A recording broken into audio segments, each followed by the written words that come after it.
আসসালামু আলাইকুম। পর্যাবৃত্ত গতি বরিশাল ভোর 2023। একটি সেকেন্ড দোলকের সিলিন্ডার আকৃতির বব পানিপূর্ণ অবস্থায় আছে। ববের দৈর্ঘ্য দেওয়া আছে 8 সেন্টিমিটার। পানিপূর্ণ অবস্থায় ছিল আর সেই ববের দৈর্ঘ্য দেওয়া আছে 8 সেন্টিমিটার। দোলকের কার্যকর দৈর্ঘ্য নির্ণয় করতে বলা হয়েছে। সেকেন্ড দোলক যেহেতু বলা আছে তার মানে দোলনকাল হবে 2 সেকেন্ড। গ নাম্বার, টি এর মান হচ্ছে 2 সেকেন্ড। তো দোলকটাকে যদি আমরা আঁকি, যে এখানে একটা সিলিন্ডার আকৃতির বব দেওয়া আছে, মানে এরকম সিলিন্ডার আকৃতির একটা বব দেওয়া আছে যেটার দৈর্ঘ্য 60 সেন্টিমিটার। তো এটা দুলতেছে, দুলতে দুলতে এটার পর্যায়কাল পাওয়া যাচ্ছে, দুলতে দুলতে এটার পর্যায়কাল পাওয়া যাচ্ছে 2 সেকেন্ড, যেহেতু সেকেন্ড দোলক। তো কার্যকরী দৈর্ঘ্য এখানে কোনটা? সুতার দৈর্ঘ্য প্লাস হচ্ছে এই যে বব, এই ববের যে দৈর্ঘ্য এই পর্যন্ত দৈর্ঘ্য, অর্থাৎ ভরকেন্দ্র পর্যন্ত যে দৈর্ঘ্য সেটা, অর্থাৎ সুতার দৈর্ঘ্য প্লাস হচ্ছে ববের ভরকেন্দ্রের যে দৈর্ঘ্য সেটা। তো এইটাই আমাদের বের হবে, এই পুরা দৈর্ঘ্যটাই আমাদের বের হবে কার্যকরী দৈর্ঘ্য। তো টি ইজ ইকুয়াল টু, আমরা সূত্র জানি 2 পাই রুট ওভার এল ডিভাইড হচ্ছে জি। 2 পাই রুট ওভার এল, জি এর মানটা হচ্ছে 9.8। আচ্ছা, এখান থেকে আমাদের এল এর মানটা বের করতে হবে। তাহলে উভয় পক্ষে যদি বর্গ করি, টি স্কোয়ার ডিভাইড এই 2 পাইটা এই পাশে চলে আসলে 4 পাই স্কোয়ার হবে বর্গ করলে, এল ডিভাইড জি। তাহলে এল is equal two G into T square divide হচ্ছে 4 পাই স্কোয়ার। মানগুলো বসাই দিই, 9.8 গুণন টি এর মান হচ্ছে 2 সেকেন্ড ডিভাইড হচ্ছে 4 পাই স্কোয়ার। এটাকে যদি এখন আমরা ক্যালকুলেশন করি, 9.8 গুণন 4 ডিভাইড হচ্ছে 4 ভাগ হচ্ছে আবার পাই স্কোয়ার, পাই তার উপর হচ্ছে স্কোয়ার। তো 0.9929 মিটার, এটা হচ্ছে কার্যকর দৈর্ঘ্য বের হয়ে গেল। সুতার দৈর্ঘ্য প্লাস হচ্ছে এই ববের যে ভরকেন্দ্র, যেহেতু ববটা পুরাটা পানি দ্বারা পূর্ণ আর এটা সিলিন্ডার আকৃতির শেপ বলছে, তাহলে এটা ভরকেন্দ্র একদম মধ্যবিন্দু এই বিন্দুতে পাওয়া যাবে। তো আশা করি ঘ নাম্বারটা বুঝতে পারছেন।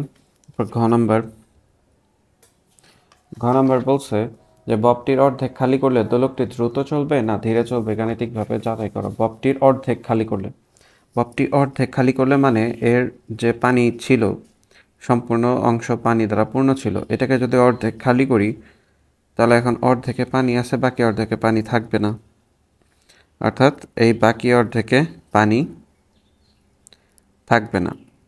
তো এই অর্ধেকের জন্য উচ্চতা, এই উচ্চতা কত? এই উচ্চতা হচ্ছে 4 সেন্টিমিটার। নিচের অর্ধেকের উচ্চতা হচ্ছে 4 সেন্টিমিটার। কিন্তু এই ক্ষেত্রে ভরকেন্দ্র তো প্রাথমিক অবস্থায় যখন পানি দ্বারা পূর্ণ ছিল মধ্যবিন্দু ছিল, কিন্তু যখনই অর্ধেক পানি এখান থেকে সরায় ফেলা হয়েছে তখন ভারকেন্দ্রটা কিন্তু এই জায়গা থেকে সরে এখানে চলে আসবে।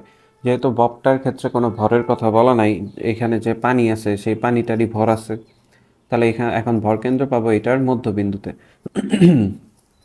তাহলে আমাদের কার্যকর দৈর্ঘ্য এখন কতটুকু হবে? কার্যকর দৈর্ঘ্য হবে এতটুকু। আগের মান তো ছিল 0.9929 মিটার।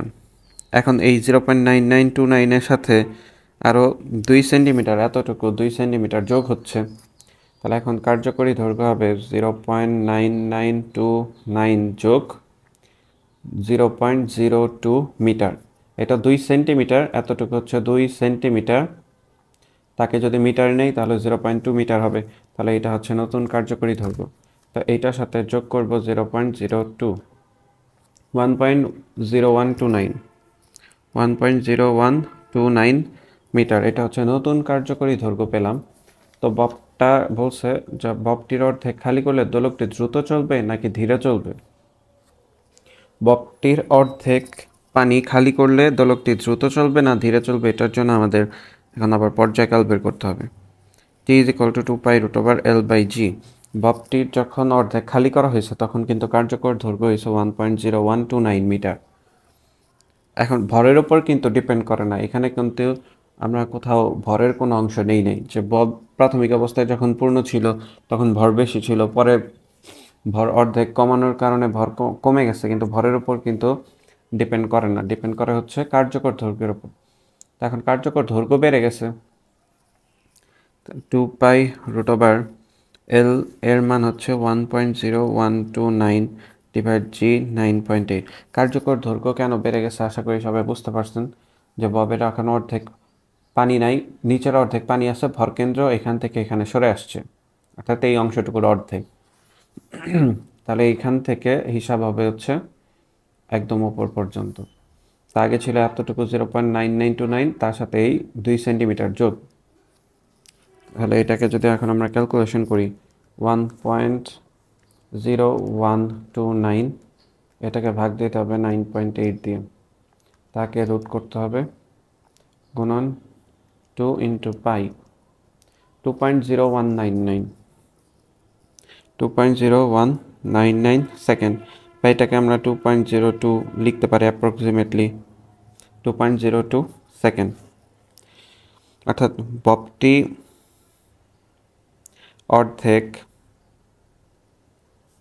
খালি করায় পর্যায়কাল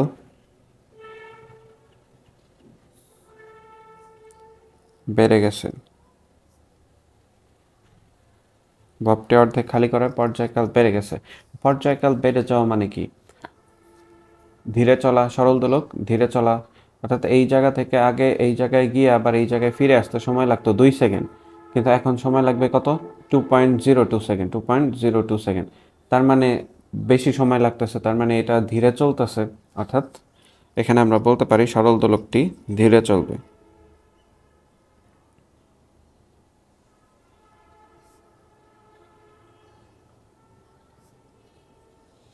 আশা করি ম্যাথটা সবাই বুঝতে পারছেন। যদি কোনো সমস্যা থাকে অবশ্যই কমেন্ট করে জানাবেন।